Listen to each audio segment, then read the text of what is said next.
She hit send, and the Northbridge invite appeared so fast it felt impossible. Then her phone buzzed, unknown number, and the message was only 5 words. We know where you live. Darius stood up so calmly it scared her more than the text. Lock your door, Maddie. They're coming. If you've ever loved someone the world didn't understand, like, subscribe, and stay, you're gonna feel this one. Comment love wins if you're staying, because this couple is about to be tested. Madeline Cross stares at her laptop until the screen goes dim and throws her own reflection back at her. It's almost midnight, and the office is the kind of quiet that makes every small sound feel like a confession. Air vents whispering, the soft click of the building settling, a distant elevator bell somewhere down the hall. Her workday ended hours ago, but she's still here. Shoulders tight inside a fitted cream sweater, thick curves pressed against the edge of her chair because she can't make herself lean back and relax. She never really can, not when her rent is due in 10 days. Not when her little brother's tuition reminder keeps blinking on her phone like an accusation. Not when she's been living on microwaved noodles and I'll be fine for so long it feels like a personality trait. An email sits open. Subject line, Northbridge Creative Fellowship. Final decision. Maddie's fingers hover over the trackpad like she's about to touch a hot stove. She clicks. A clean white page. Neat paragraphs. A polite voice that doesn't know her. Doesn't know the way her hands shake when she's excited, or the way she bites the inside of her cheek when she's trying not to cry, or how she's been sketching her whole life like it's the only way to breathe. Thank you for your submission. Highly competitive. Regret to inform you. Her eyes snag on one line and everything inside her drops. Your portfolio demonstrates promise, but lacks a cohesive voice. Cohesive voice. Like her voice is a thing you can misplace. Like she didn't spend nights drawing until her wrist burned, trying to stitch a future together out of charcoal and cheap paper. She reads it again anyway. Like repetition will change the meaning. It doesn't. Her throat tightens. She blinks hard. Swallows. Straightens her back. She refuses to let herself fall apart in the middle of Larkin and Bloom's innovation floor, where the walls are glass and the carpet is too clean and the air smells faintly of lemon polish and money. Maddie prints the email because she doesn't trust digital rejection. Digital can disappear. Paper is real. Paper is proof. The printer whirs. The sheet slides out warm and smooth, black letters crisp as a bruise. She holds it for a second too long, like she's expecting it to soften in her hands. Then she folds it once, sharp and angry, and walks to the kitchenette. There's a trash bin beside the coffee machine. The lid is already lifted like a mouth ready to swallow. Maddie hesitates. A flash of her mother's face, tired, stubborn, proud, flickers in her mind. Madeline, you don't throw away your dreams. You put them in a drawer and you come back when you're stronger. But Maddie doesn't feel strong tonight. She feels tired. She feels stupid for believing she could win something that people with polished lives apply for like it's a casual hobby. She drops the folded rejection letter into the trash. The paper lands softly, like even it is trying not to make a scene. Maddie turns off the lights at her desk, slips her bag over her shoulder, and heads for the stairwell instead of the elevator. She needs the quiet. She needs the dark. She needs somewhere private to break. On the 3rd floor landing, she stops. Her breathing turns uneven. She presses her palm against the concrete wall and tries to count the inhales the way her therapist once taught her. 4 in, hold, 6 out. 4, hold, 6. But the tears don't ask permission. They come hot, fast, humiliating. She covers her mouth with her hand, shoulders shaking as soundless sobs rip through her ribs. She tells herself it's fine. It's just one fellowship. It's just one no. But it doesn't feel like one no. It feels like every no she's ever swallowed. No, we can't help with bills. No, that internship is unpaid. You can't afford it. No, you're not a real artist. You're just someone who draws. No, you're not the kind of girl who gets picked. The stairwell door creaks. Maddie freezes, wipes her face roughly, angry at herself for being caught. Footsteps come down slow and careful, like whoever it is doesn't want to startle her. A man steps into view, tall and broad-shouldered, wearing dark work pants and a navy hoodie under a janitorial vest. His skin is deep brown, his hair close-cropped, his expression calm in a way that makes the world feel less sharp. In one hand he carries a small cleaning caddy. In the other, a folded sheet of paper. He pauses when he sees her. "Morning," he says softly, then corrects himself with a small smile. "Not morning. Sorry, long night." Maddie's face heats. She swipes at the tears again, trying to look like she wasn't just unraveling. "I'm fine." He doesn't argue. He just stands at a respectful distance, like he understands space is sometimes the only dignity a person has. Then he lifts the paper slightly. "I think you dropped this." Maddie's stomach flips. She recognizes the fold, the crease, the way the corner is bent where her thumb pressed too hard, her rejection letter, her humiliation. She stares at it like it's alive. "How?" Her voice catches. She clears her throat. "Why are you holding that?" "I was emptying the bins in the kitchenette." His voice stays even, but his eyes are sharp, observant. "Saw it on top." Maddie's shame spikes hot. "You shouldn't have." "I know." He nods once. "I usually don't, but you folded it like you meant it." Maddie's mouth opens, then closes. She doesn't know what to say to that. She doesn't know how a stranger can see something true with one glance. He takes one step closer, still careful, still not crowding her, and holds the paper out like an offering, not an accusation. "My name's Darius," he says. "Darius King." Maddie takes the letter from his hand. Their fingers don't touch. He keeps his hands visible, palms relaxed, the way someone does when they're trying to be safe on purpose. "I'm Maddie," she says, quieter than she means to. "I know." Darius nods toward her lanyard, the ID badge hanging from her bag. "Madeline Cross. Graphics. You stay late a lot." Maddie's throat tightens again. "So you've been watching me?" "Not like that," he says immediately, gentle but firm. "I'm working. I notice people, especially the ones who look like they're carrying the whole building on their back." That hits too close. Maddie laughs once, harsh and broken. "Well, congratulations. You noticed right." Darius doesn't smile. His face settles into something serious, almost protective. "What'd they say?" he asks. Maddie clutches the folded paper. "That my voice isn't cohesive." She spits the word like it tastes bitter. "That I'm not enough." Darius looks at the paper like he can see the words through it. Then he looks back at her, eyes steady. "They said no," he says, simple and flat, like he's naming a fact. "But that ain't the end of the sentence." Maddie sniffs, anger and sorrow mixing. It feels like it. Darius takes a breath, slow. Then he speaks like he's placing each word carefully so it doesn't break her. "Listen to me, Maddie. You don't throw away something you bled for. You hear me?" Maddie's hands tremble. "You don't even know me." "I know this." He nods at her fist around the paper. "That letter didn't end you. It just hit you." Maddie tries to look away, but her body betrays her.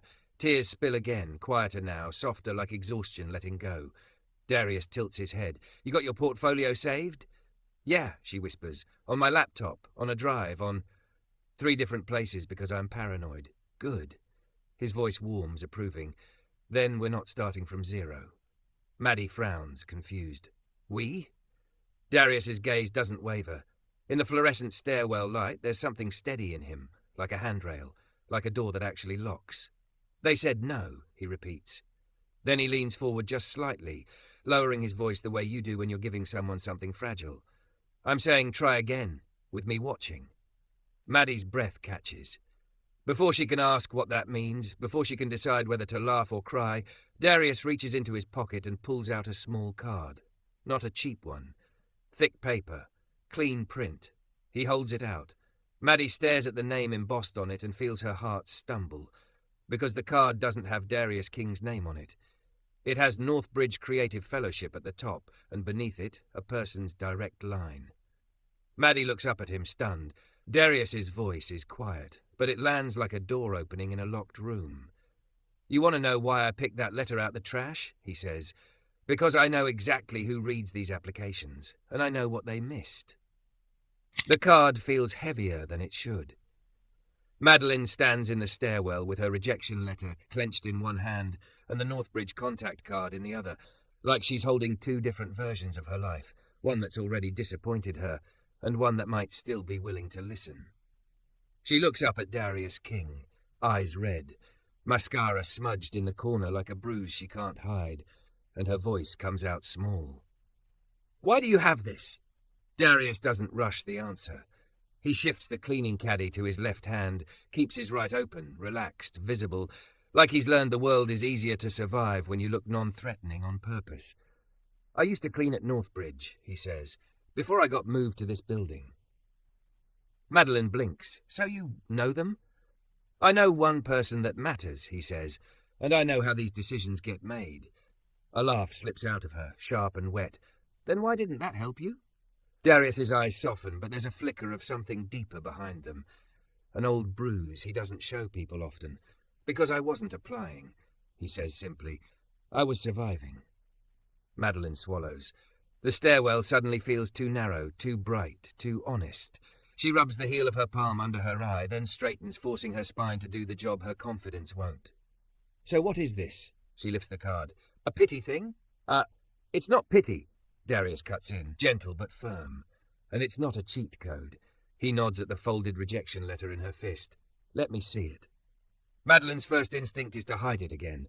Shame is a reflex. But Darius isn't looking at her like she's foolish. He's looking at her like she's worth the truth. She unfolds the paper and hands it over. Darius reads without moving his lips. His face doesn't change until he gets to the line about her voice. Lacks a cohesive voice. His jaw tightens once.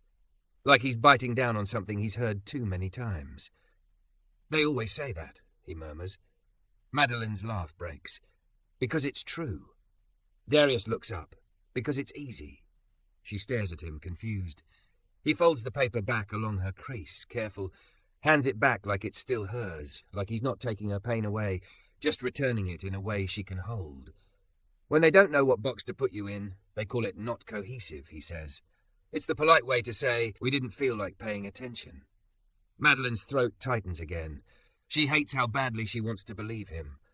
Okay, she whispers, voice trembling. So what now? Darius turns his head toward the door that leads back into the building. We don't do this in the stairwell.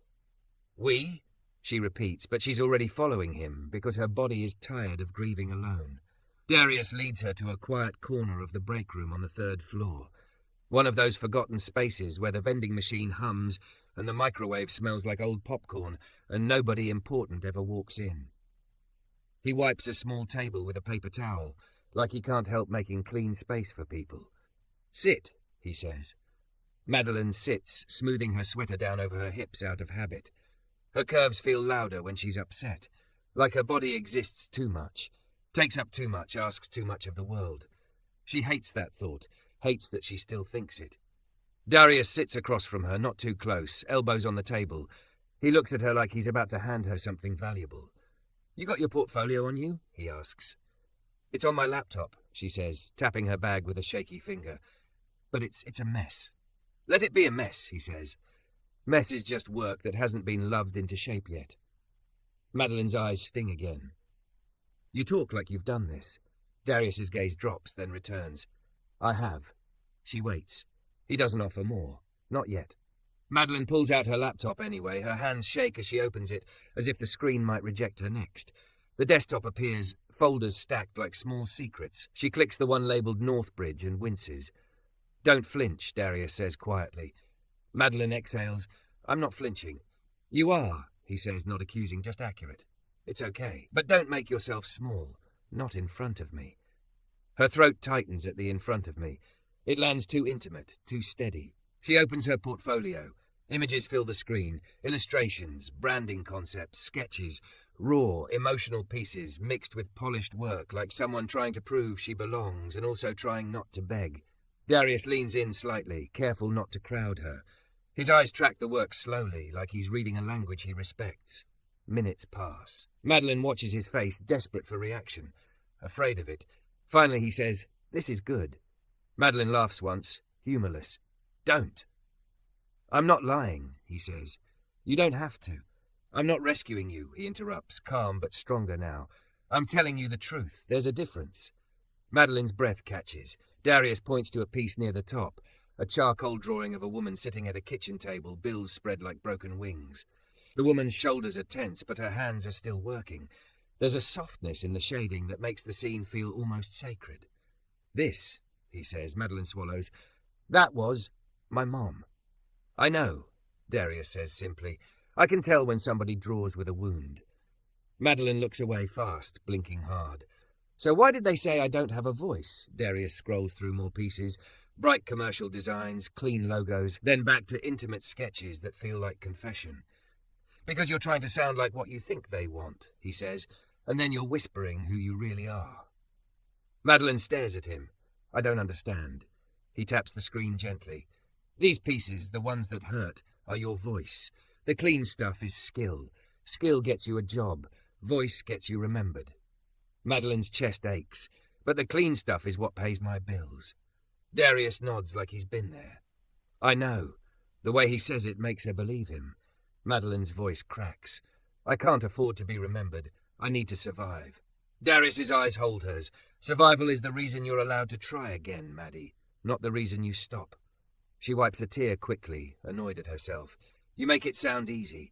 Darius's mouth tilts into something that isn't quite a smile. It's not easy. It's just doable. He reaches into his pocket again and pulls out a small folded notebook page. Lined paper, edges softened from being carried. He slides it across the table. What's this? A plan, he says, if you want it. Madeline unfolds the page. It's handwritten in neat, steady print. Choose one theme, one story. Build a series around it. Rewrite your artist statement like you're talking to one person. Cut anything that's only there to impress. Resubmit with intention. At the bottom, one line is underlined twice. Let them hear you. Madeline's lips tremble. You wrote this for me? Darius's gaze doesn't flinch. I wrote it because I saw you throw yourself away. Something in her breaks open. Anger, grief, hope, all tangled. You don't even know what it feels like, she whispers. Darius sits back slightly, and for the first time his calm slips just enough to reveal truth. I do, he says, because I got a letter like that once too. Madeline freezes. Darius's eyes drift to the table, then back to her. I was 22. I applied to Northbridge, got in. Madeline's heart stutters. You? What? He says. Full ride. Housing. Materials. Everything. Madeline stares at his uniform like it's suddenly a disguise. Then why are you... My little sister got sick, he says. The words are quiet, but they hit like a door slamming somewhere far away. My mom couldn't cover it. My dad was already gone. I left the program. Took 2 jobs. Then 3. Madeline's mouth opens and nothing comes out. Darius's gaze is steady, but there's pain in the stillness of his face. Talent didn't save me. Hard work didn't save me. Love did. And love is expensive. Madeline's eyes burn. Darius taps the contact card with one finger. The person on that card owes me. Not money. Respect. I fixed a situation for her once. She told me if I ever needed a door opened, I could call. Madeline's voice shakes. So you're opening it for me? Darius's eyes lift. I'm holding it while you walk through. Madeline clutches the plan page like it's a lifeline. What if I fail again? Darius leans forward, voice low and certain. Then we try again. Madeline laughs through tears. You're insane. Maybe, he says, and his expression softens, but I'm not letting you quit in a trash can. Her chest tightens at the warmth in his voice. It's not flirtation, it's something steadier, something she hasn't felt in a long time. Darius glances toward the hallway, listening. You got time right now? Madeline looks at the clock on her laptop, 12:19 a.m. Yeah, she says, like she's afraid time will disappear if she hesitates. Good, Darius says. We start with one piece. Pick the one that feels like you. Madeline scrolls. Her finger hovers over the charcoal drawing of her mother at the table. She clicks it. Darius nods once. That's your voice. Madeline swallows. Okay. Darius's phone buzzes. He checks the screen and something in his face shifts. Fast, controlled, but real. Madeline notices anyway. What? She asks, suddenly alert. Darius turns the phone slightly away, thumb moving like he's about to lock it. Then he pauses, looks at her, and makes a decision. He slides the phone across the table so she can see. A text message from an unknown number. Stop trying to reach Northbridge. Some doors aren't for you. Madeline's blood runs cold. She looks up at Darius, voice barely working. Who would even? Darius's jaw tightens, eyes sharp now, protective in a way that changes the air. I don't know, he says. Then he reaches for the rejection letter, her folded pane, and sets it beside the plan like he's building a wall out of paper and will. But I know this, he says, voice low. They're watching you now. Madeline's hands tremble. Darius holds her gaze, calm like a storm held back by discipline. And that means we're close. Madeline can't stop staring at the message. Stop trying to reach Northbridge. Some doors aren't for you. The words sit on Darius's phone like a hand wrapped around her throat. For a second, the break room feels smaller, the air thicker, the vending machine hum turning into something that sounds like warning. That's... Her voice cracks. She clears it. That's insane. Darius doesn't move fast. He moves controlled, like he's used to not letting panic make decisions. He turns his phone back toward himself, then back toward her again. Read it one more time. Slow. Madeline does. Her stomach flips harder the second time, because the threat isn't just scary, it's specific.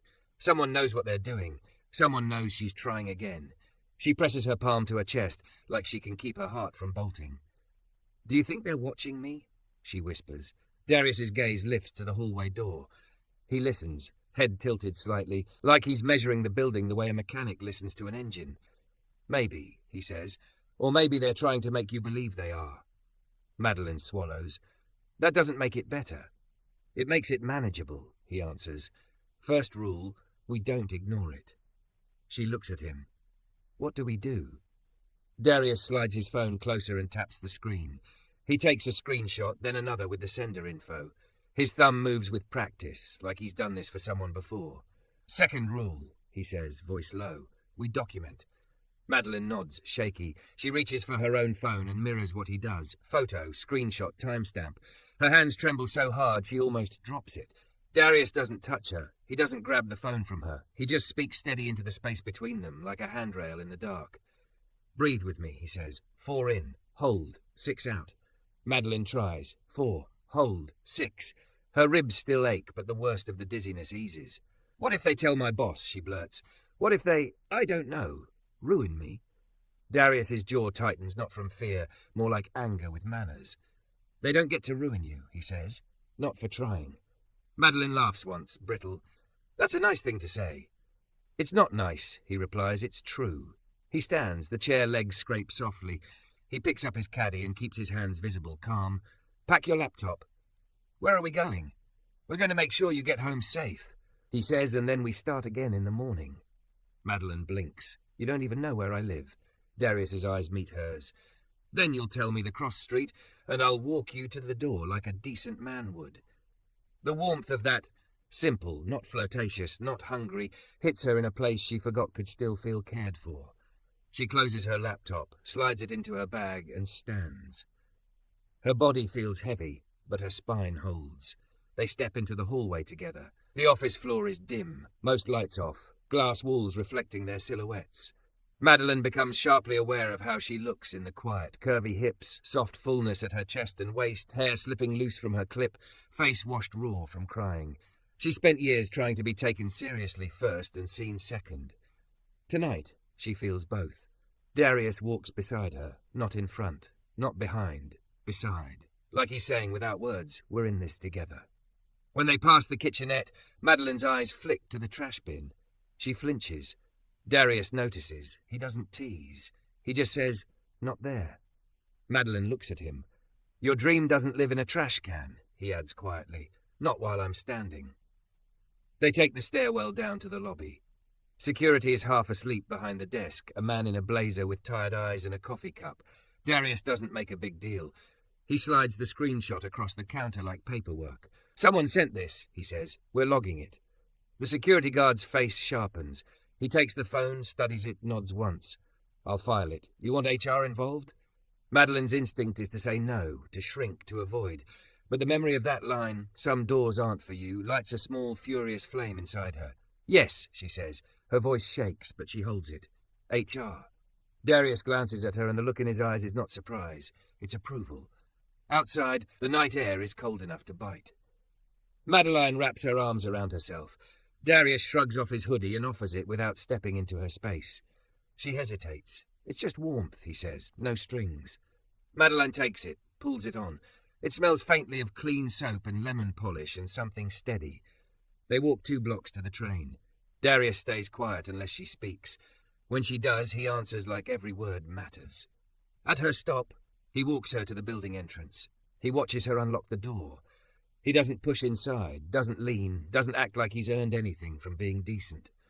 Madeline turns at the threshold, hoodie sleeves covering her hands. Why are you doing this? She asks, voice small again. For real. Darius holds her gaze. Because somebody did it for me once, and because you remind me what it felt like to want something so bad it scared you. Madeline's throat tightens. And if it backfires on you? Darius's mouth tilts, almost a smile. Then we'll handle that too. She nods, swallowing tears. Okay. Darius steps back, gives her space to close the door, and waits until the deadbolt clicks. Only then does he turn away. Madeline stands in the entryway a long time after, hoodie on, heart still racing, but not alone. Morning comes sharp and grey. At 7:03 a.m., before she can talk herself out of it, Madeline opens her laptop at her kitchen table. Darius's folded plan sits beside her mug like a promise. Choose one theme, one story. Build a series around it. She picks the piece of her mother at the table. Then she gathers 3 more drawings that match it. Small moments of survival made tender. Hands washing dishes. A girl counting coins at a bodega. A woman standing at a bus stop with a portfolio folder held like a shield. She writes an artist statement like Darius said, like she's speaking to one person who might actually listen. Not polished, not begging, just true. At 9:14 a.m. her phone buzzes. A text from Darius. Meet me at Marlowe's cafe. 10 minutes. Bring your laptop. Madeline's pulse spikes, fear and hope wrestling again. She grabs her bag, throws on a coat and goes. Marlowe's cafe is warm and noisy, the smell of cinnamon and coffee wrapping around her like a blanket. Darius is already there in the corner with a cheap notebook and a pen, wearing the same calm like armor. He stands when he sees her, hands open, a simple courtesy that makes her chest ache.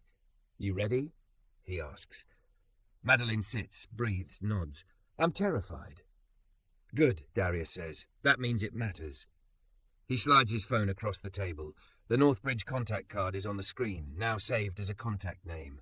Raina Wilcox, program director. Madeline's eyes widen. You're calling her? Right now? Darius watches her for a beat, like he's making sure she's choosing this, not being dragged by it. You tell me, he says. Do you want the door held, or do you want to walk away and let the trash can win? Madeline's fingers curl around her coffee cup until the heat stings her skin. She thinks about the stairwell, the letter, the shame, the threat. Then she looks at Darius and hears his voice again, steady as truth. Try again, with me watching. Madeline lifts her chin. Call. Darius taps the screen. It rings once, twice. A woman answers, crisp and awake. Raina Wilcox. Darius's voice is calm, respectful. Miss Wilcox, this is Darius King. We met years ago on the 7th floor, back when you still carried your own boxes. There's a pause, then her tone shifts, sharpened by memory. Darius, oh my God, are you okay?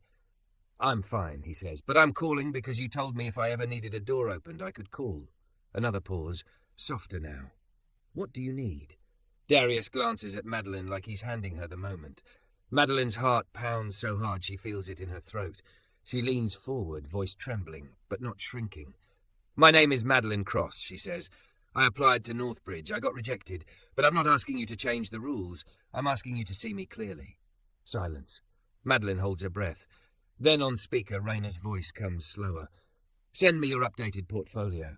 Today. And Maddie. Madeline flinches at the nickname, surprised by the gentleness. Include the pieces you're afraid to show, Raina continues. Those are usually the ones that mean something. Madeline's eyes fill instantly. Yes, she whispers. Yes, I will. Raina exhales. And Darius? Yeah. If someone threatened her, Raina says, her voice suddenly steel, tell me. We don't do intimidation at Northbridge. Not anymore. Darius's jaw tightens. I'll forward the screenshots. Do, Raina replies. And Maddie, thank you for not quitting. The call ends. Madeline sits frozen, tears spilling down her cheeks in the middle of the cafe like she doesn't even care who sees. Her hands shake over the keyboard as she attaches files with clumsy fingers. Darius doesn't touch her. He just slides a napkin across the table, steady as ever. Madeline wipes her face and lets out a broken laugh. I can't believe that just happened. Darius's eyes soften. Believe it. You earned it. Madeline hits send. The email whooshes away. For a second, everything is quiet inside her. Then her laptop pings. A new email arrives almost immediately. Subject line, Northbridge, portfolio review invitation. Madeline stares, breath caught, like the world might snatch it back if she blinks too hard. Darius leans in just enough to see the screen. His voice is low, certain, like a vow made plain. They said no, he reminds her. You said yes. Madeline looks up at him, tears still falling, but something else rising now too, something fierce. "And you?" she whispers. Darius's gaze holds hers. "I said try again, with me watching." Madeline's phone buzzes at that exact moment. Unknown number.